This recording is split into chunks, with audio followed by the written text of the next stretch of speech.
तो गाइज अभी अपन क्या करने वाले हैं। अभी अपन स्कोप ऑफ माइक्रो इकोनॉमिक्स का क्वेश्चन देखने वाले हैं। अभी तुम लोग सोचते रहेंगे कि मैं इंपॉर्टेंट क्वेश्चन क्यों नहीं बता रहा हूँ। देखो, चैप्टर जैसे जैसे अपन खत्म करेंगे ना, उसके बाद में मतलब पूरा चैप्टर खत्म करने के बाद में मैं एक इंपॉर्टेंट क्वेश्चन के एक सेपरेट वीडियो लाऊंगा ऑफ चैप्टर नंबर 1।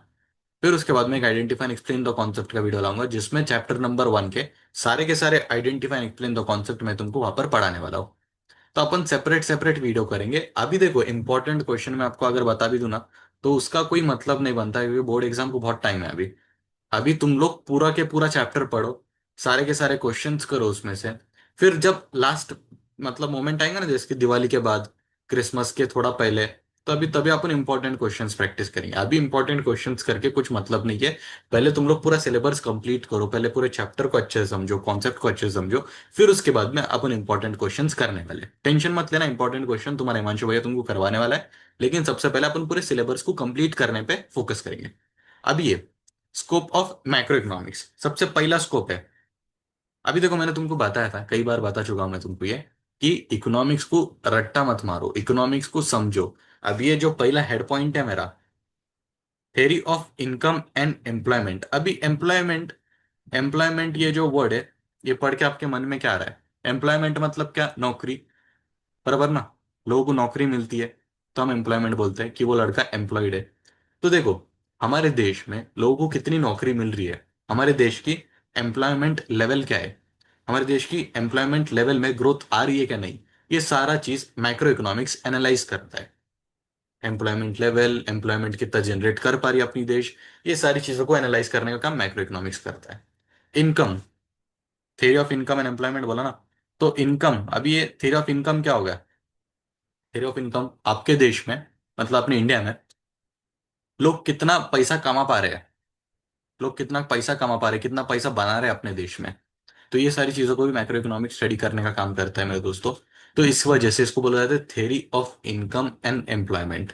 आपके देश में कितना पैसा आ रहा है, आपके देश से कितना पैसा बाहर के देश में जा रहा है, अपने देश की एम्प्लॉयमेंट लेवल क्या है, अपनी देश एक साल में या तो 5 साल में, 10 साल में कितना एम्प्लॉयमेंट जनरेट कर पा रही है, अपनी देश का इकोनॉमी ग्रो हो रहा है कि नहीं, ये सारी चीजों को एनालाइज करने का काम मैक्रो इकोनॉमिक्स करता है। इसके अंदर का पढ़ते हैं अभी क्या है। Macro economics analysis, macroeconomic analysis explains which factor determine the level of national income and employment, and what causes fluctuations in the level of income, output and employment। मतलब मैक्रो इकोनॉमिक्स क्या एनालाइज करता है? Macro economics analyse करता है कि ऐसे कौन से फैक्टर है जो कि डिटरमाइन करते हैं level of national income and employment, और ऐसे कौन से रीजंस है जिससे कि इकोनॉमी के अंदर अपने फ्लक्चुएशंस आता है। फ्लक्चुएशंस मतलब ऐसे कौन से कारण है जिससे अपनी इकोनॉमी के अंदर अप्स एंड डाउन्स आते हैं। इन्फ्लेशन एंड डिफ्लेशन के कॉजेस क्या है, उसको बोलते हैं फ्लक्चुएशंस। फ्लक्चुएशंस मतलब अप्स एंड डाउन्स। फिर उसके बाद में दूसरा point, theory of general price level and inflation. अभी इन्फ्लेशन का मतलब आपको मालूम है, इन्फ्लेशन का मतलब क्या होता है? चीजों को प्राइस बढ़ जाना, गुड्स का प्राइस बढ़ जाना, उसको इन्फ्लेशन कहते हैं। एग्जांपल ले लेते हैं मैगी का। पहले भाई मैगी 5 रुपए की मिलती थी, बहुत टाइम पहले, 2000 आई थिंक 10 या 12 की बात है ये। वो टाइम पे मैगी 5 रुपए की मिलती थी। 2015 तक शायद 5 रुपए की मिलती थी। फिर उसके बाद में 12 रुपए की हो गई, 14 रुपए की हो गई, अभी 15 रुपए की हो गई मैगी। तो over the period of time Maggi का प्राइस क्या हो रहा है? बढ़ता जा रहा है। ग्रेजुअल प्रोसेस है ये, मतलब धीरे धीरे करके प्राइस बढ़ेगा, उसको हम इन्फ्लेशन कहते हैं। गुड्स का प्राइस धीरे धीरे करके बढ़ जाना, उसे हम इन्फ्लेशन कहते हैं। पढ़ते क्या है? Macro economics analysis shows how the general price level is determined. Macro economics क्या शो करता है कि जनरल प्राइस लेवल किस तरीके से डिटरमाइन करा जा रहा है। The study of general price level is significant on account of problems created by inflation and deflation. General price level हम क्यों स्टडी करते हैं? इन्फ्लेशन एंड डिफ्लेशन की वजह से। क्योंकि इन्फ्लेशन एंड डिफ्लेशन में क्या होता है? इन्फ्लेशन में प्राइस बढ़ता है, डिफ्लेशन में प्राइस कम होता है। तो ये स्टडी करना भी बहुत ही इंपॉर्टेंट है। और ये स्टडी कौन करता है? मैक्रो इकोनॉमिक स्टडी करता है ये सारी चीजें। तीसरा point, theory of economic growth and development. अब ये बार बार वही पॉइंट आ रहा है। मैक्रो इकोनॉमिक्स क्या करता है? एनालाइज करता है। क्या एनालाइज करता है? कि आपकी इकोनॉमी ग्रो हो रही है क्या नहीं, आपकी इकोनॉमी के अंदर कितना डेवलपमेंट हो रहा है, आपकी इकोनॉमी का जो ग्रोथ स्टेज है वो क्या है, आपकी इकोनॉमी का एम्प्लॉयमेंट लेवल क्या है। तो ये सारी चीजें देखो, एक चीज याद रख, ये बार बार चीज रिपीट हो रही है। मैक्रो अपन जब पढ़ रहे हैं ना, उसमें इकोनॉमिक ग्रोथ आ रहा, इकोनॉमिक डेवलपमेंट आ रहा, फिर उसके बाद एम्प्लॉयमेंट आ रहा, इनकम आ रहा, इन्फ्लेशन आ रहा, डिफ्लेशन आ रहा। ये 6 चीजें। तो ये सारी चीजें मैक्रो इकोनॉमिक्स में बार बार रिपीट हो रही है। एग्जाम में अगर तेरे को कुछ समझ में भी ना आए ना, तो बस हेडर याद रख, हेडर के अंदर का एक्सप्लेनेशन अपने मन से तू दे सकता है। अभी मैं तुमको यहाँ पर हेडर का एक्सप्लेनेशन जो है ये डीप में नहीं पढ़ाने वाला। क्यों? क्योंकि मेरे को पता है भाई, एक्सप्लेनेशन आप आपके मन से लिख कर आ सकते हो, बस आपको पॉइंट समझना है, पॉइंट आपको आपके दिमाग में रखना है। अब ये theory of economic growth and development, इसका मतलब क्या है? देश में कितना डेवलपमेंट हो रहा है, देश की इकोनॉमी ग्रो कर रही है क्या नहीं कर रही, आप उसको एनालाइज करते हो, मैक्रो इकोनॉमिक्स उसको एनालाइज करता है। तो बस इतना ध्यान में रखो, तुम लोग ज्यादा डीप में जाने की जरूरत नहीं है मेरे दोस्तों। फिर उसके बाद में क्या, ये micro economics consist of theory of economic growth and development. It explains the causes of poverty and under development. Micro economics और एक चीज एक्सप्लेन करता है कि हमारे देश में गरीबी क्यों बढ़ रही है। आए दिन हमारे देश में गरीबी क्यों बढ़ती जा रही है, पॉवर्टी का मतलब गरीबी। अंडर डेवलपमेंट का भी एक्सप्लेन करता है कॉजेज क्या, ऐसे माइक्रो इकोनॉमिक्स और एक चीज एक्सप्लेन करता है कि ऐसे कौन से कारण है, ऐसे कौन से रीजन है जिसके वजह से पॉवर्टी और अंडर डेवलपमेंट, अंडर डेवलपमेंट मतलब कंट्री डेवलप की नहीं हो रही है, कंट्री एक साइड से डेवलप हो भी रही है, और कुछ कुछ ऐसे एरियाज है जहां पर डेवलप ही नहीं हो रही कुछ। जैसे कि मुंबई में देख सकते हो, जो स्लम्स एरिया है मुंबई के, वो डेवलप नहीं हो रहे, कितने सालों से स्लम मुंबई के वैसे ही है। तो वहां पर गरीबी भी है, और अंडर डेवलप्ड है वो पूरा एरिया, धारावी वगैरह वो पूरा एरिया अंडर डेवलप्ड है, और वहां पर गरीबी भी है। तो उसके कारण क्या है, मैक्रो इकोनॉमिक्स ये एनालाइज करता है। Fourth point, macro theory of distribution, ये बहुत आसान है point. Macro theory of distribution, अभी अपन 4 फैक्टर्स ऑफ प्रोडक्शन पढ़ते हैं इकोनॉमिक्स में। 4 फैक्टर्स ऑफ प्रोडक्शन कौन से होते हैं? लैंड, लेबर, कैपिटल और एंटरप्रेन्योर।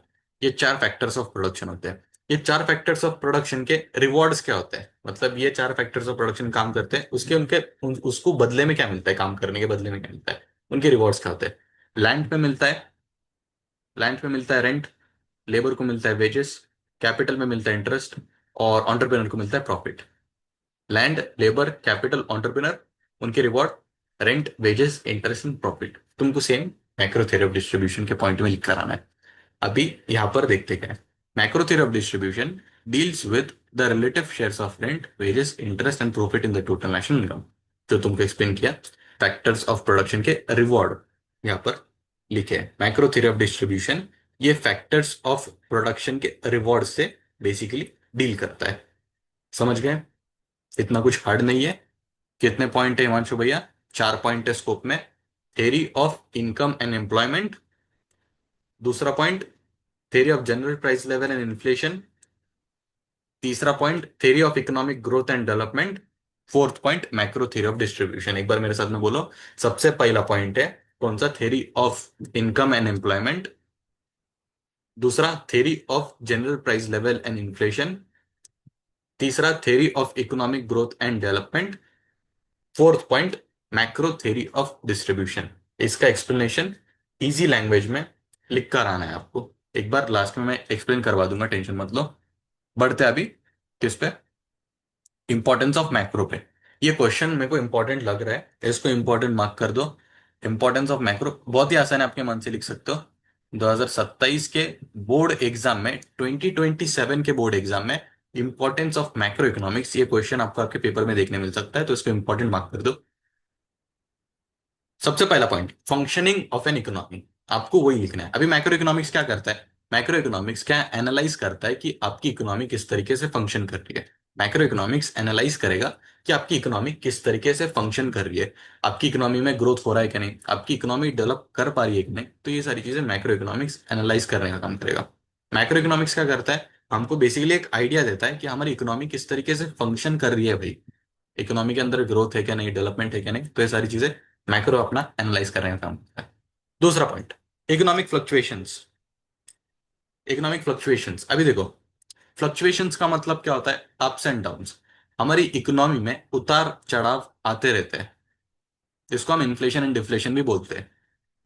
तो मैक्रो इकोनॉमिक्स क्या करता है? हमें कारण बताता है, हमें रीजंस बताता है, हमें कॉज बताता है कि ऐसे कौन से कारण है जिससे कि हमारे इकोनॉमी के अंदर अप्स एंड डाउन्स हो रहे हैं, इन्फ्लेशन एंड डिफ्लेशन हमारी इकोनॉमी के अंदर क्यों क्रिएट हो रहा है। तो ये मैक्रो इकोनॉमिक्स हमें बताता है। तीसरा, नेशनल इनकम। नेशनल इनकम में क्या लिखोगे?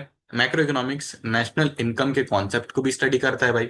नेशनल इनकम का मतलब क्या होता है वो लिख दो। नेशनल इनकम मतलब आपकी देश का टोटल इनकम क्या है? आपकी देश का मतलब इंडिया का टोटल इनकम क्या है? इंडिया एक साल में कितना पैसा बना रही है, उसको अपन नेशनल इनकम बोलते हैं मेरे दोस्तों। लेवल ऑफ एम्प्लॉयमेंट, वही लेवल ऑफ एम्प्लॉयमेंट में भी वही पॉइंट आएगा कि अपने देश जो है ये एक साल में कितनी एम्प्लॉयमेंट जनरेट कर पा रही है, अपने देश के अंदर लोगों को नौकरी मिल रही है कि नहीं मिल रही है। तो ये मैक्रो इकोनॉमिक्स एनालाइज करने का काम करता है। Fifth point, performance of an economy. Performance of an economy का मतलब क्या है? अभी देखो, अपनी इकोनॉमी किस तरीके से परफॉर्म कर रही है, अपनी इकोनॉमी किस तरीके से फंक्शन कर रही है, अपनी इकोनॉमी के अंदर ग्रोथ हो रहा है क्या नहीं, अपनी इकोनॉमी के अंदर डेवलपमेंट हो रहा है क्या नहीं, ये सारी चीजों को मैक्रो इकोनॉमिक्स एनालाइज करने का काम करता है। मतलब हेड पॉइंट याद रख, अंदर का एक्सप्लेनेशन एज इट इज आएगा जो तेरे को मन में लग रहा है। परफॉर्मेंस ऑफ एन इकोनॉमी, ये पॉइंट पड़ा, परफॉर्मेंस ऑफ एन इकोनॉमी। इसका मतलब क्या, मैक्रो इकोनॉमिक्स एनालाइज करते हैं कि इकोनॉमी किस तरीके से फंक्शन कर रही है, इकोनॉमी किस तरीके से परफॉर्म कर रही है, इकोनॉमी के अंदर ग्रोथ हो रहा है कि नहीं, डेवलपमेंट हो रहा है कि नहीं। भाई वही पॉइंट इंग्लिश में एकदम अच्छी इंग्लिश, डिसेंट इंग्लिश अगर तुमको आती है ना, तो तुम लोग लिख के आओगे ना, तो भी एग्जामिनर को ऐसा लगेगा कि इसको अच्छा आता है, टॉपर का पेपर, तो वो दे देगा तुमको। बस फॉर्मेट याद रखो मेरे दोस्तों, फॉर्मेट पैटर्न, जो अपना पैटर्न आपको बताया था मैंने, सबसे पहले इंट्रो, डेफिनेशन, फिर उसके बाद में आपको क्या करना है, 4 पॉइंट लिख के आना है, 4 मार्क्स के लिए 4 पॉइंट लिखना है, बोर्ड वाले आपको मार्क्स जरूर देंगे। अंदर का कंटेंट जो है, हेडर याद रखो बस, उसके अंदर का कंटेंट आप आपके मन से लिख सकते हो, क्योंकि देख मेरे भाई, कोई भी एग्जामिनर के पास में इतना टाइम नहीं है ना कि तेरा वो एक्सप्लेनेशन देखेगा। एक्सप्लेनेशन क्यों पढ़ेगा, उसको भी मालूम इसने कुछ भी लिखा है, तेरे को भी मालूम मैंने कुछ भी लिखा है, तो क्यों पढ़ेगा वो भी। डायरेक्टली वो देखेगा कि हेड पॉइंट सही है क्या नहीं, हेड पॉइंट सही है तो भाई मार्क्स दे देंगे तेरे को। हेड पॉइंट पे फोकस करो, हेड पॉइंट का मतलब जान कर लो। मैं वही कोशिश कर रहा हूं, मैं ऐसा नहीं कि तुमको अंदर का कंटेंट पढ़ा रहा हूँ और अंदर का कंटेंट ही रटने को बोल रहा हूँ, मैं वैसा नहीं करता कभी। मैं हेड पॉइंट पढ़ाऊंगा, हेड पॉइंट का तुमको मतलब समझाऊंगा, ताकि तुम लोग उसको इंग्लिश में सही तरीके से आपके एग्जाम के अंदर लिख कर आ सको। मेरा वो इंटेंट है मेरे दोस्तों। अब ये समझ गया क्या पॉइंट है इधर? फंक्शनिंग ऑफ एन इकोनॉमी, दूसरा क्या, इकोनॉमिक फ्लक्चुएशंस, तीसरा नेशनल इनकम, फोर्थ पॉइंट क्या था अपना, level of employment, fifth point performance of an economy. समझ गए? इतना ही था ये चैप्टर में। इंपॉर्टेंट क्वेश्चन, इसको मार्क कर लो। एंड देखो, अभी अपन ने यूनिट अपना चैप्टर नंबर 1 कंप्लीट हो गया। भाई मेरा नेक्स्ट क्या है प्लान, मेरा नेक्स्ट प्लान है कि identify and explain the concept. ये चैप्टर के इंपॉर्टेंट क्वेश्चन मैं तुमको एक वन शॉट वीडियो लाऊंगा, 30 मिनट का वीडियो रखेंगे, 2-2 मिनट 2-2 मिनट करके अपन हर एक चीज कवर करेंगे, उसको रिवाइज करेंगे। वन शॉट में अपन पूरे चैप्टर को एक बार रिवाइज करेंगे, मैं तुमको रिवाइज करवाने वाला हूँ, तो टेंशन मत लेना। अपन सारी की सारी चीजें रिवाइज करेंगे, ताकि तुम्हारा देखो, तुम्हारा यूनिट टेस्ट भी आएगा ना, तो तुम लोग वो मेरा एक लेक्चर देख के अपना यूनिट टेस्ट अटेम्प्ट कर सकते हो, मेरी गारंटी है तुमको एकदम अच्छे से उसमें समझ में आ जाएगा। तो टिल देन दोस्तों, अगर ये वीडियो अच्छा लगता है तुमको, तो वीडियो को लाइक कर दो, अपने सारे के सारे दोस्तों में शेयर कर दो। अगर तुम्हारे हिमांशु भैया की मेहनत थोड़ी सी भी पसंद आ रही है, तो कमेंट जरूर कर देना। मिलते हैं अपन नेक्स्ट लेक्चर में of chapter number 1 of one shot video. Till then bye bye and all the best. मैं रिकॉर्डिंग चालू किया था, रिकॉर्डिंग चालू, बंद कर देते, बाय बाय।